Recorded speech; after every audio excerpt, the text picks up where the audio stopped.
Pēc budžeta auditēšanas atbilstoši 30. septembrim Latviešu fonds konstatēja, ka tas paspēs budžetā paredzētos vispārējos ziedojumu un biedra maksas. Budžetā paredzēti 35,000 ASV dolāru un esam saņēmuši 32,251 dolāru. Paredzam, ka šī summa vēl pieaugs, jo tieši novembrī un decembrī labvēļi atjauno savu ikgada filantropisko ziedošanu un vēlas izmantot arī pieejamas nodokļu atlaides. Aizgājušā gada laikā konstatējām vairākus projektus, kuriem nebija vajadzīgs atbalsts, līdz ar ko atguvām gandrīz 20,000 dolāru. Pandēmijas laikā vairāk projekti atcelti, kamēr citi atrada cita veida finansējumu, vai arī tika paveikti bez visas naudas izdošanas.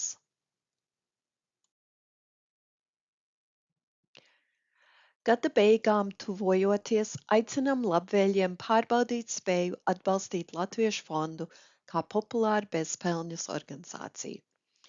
Parunājiet ar savu finanšu konsultantu, lai noteiktu, vai akciju ziedošana ir piemērota, lai izvairītos no kapitāla pieauguma nodokļiem un saņemtu ar labdarības atskaitījumu, respektīvi charitable deduction. Labvēļi, kuri ir 70,5 gadus veci vai vecāki, var veikt kvalificētu ziedojumu, respektīvi IRA charitable rollover līdz pat 100,000 dolāriem, kā arī apmierināt katru gadu pieprasīto minimālo sadalījumu.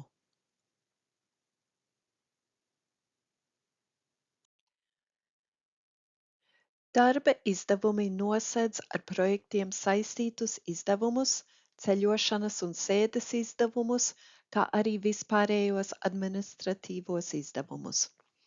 Budžetā bija paredzēti 28,400 dolāru, un šobrīd esam izdevuši 16,088 dolārus.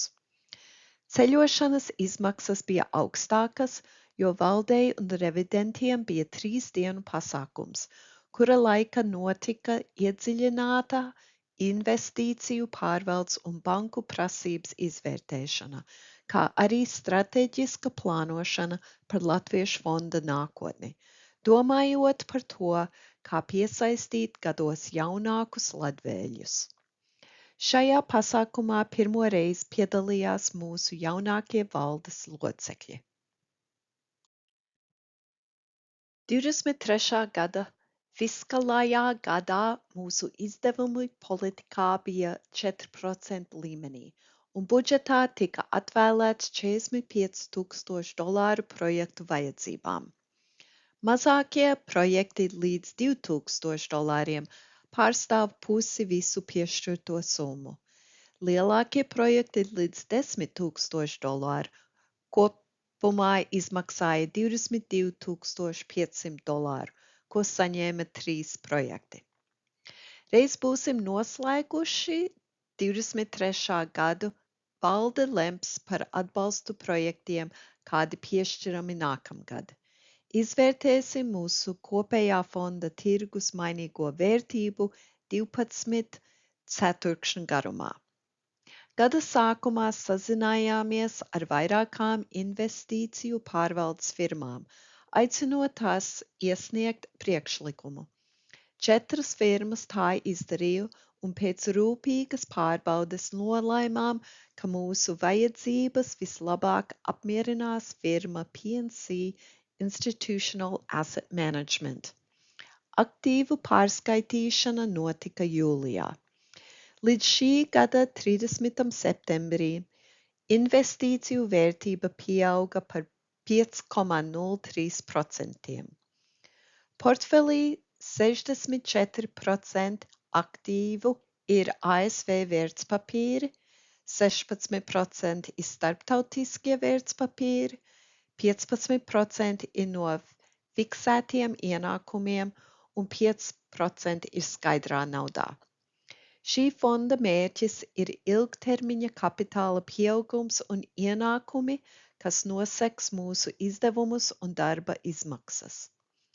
Paredzama tirgus nepatstāvība, taču ar ilgtermiņa investīcijām paredzams, ka piecītīsim negatīvus rezultātus tajos brīžos, kad tirgus ir nemierīgs.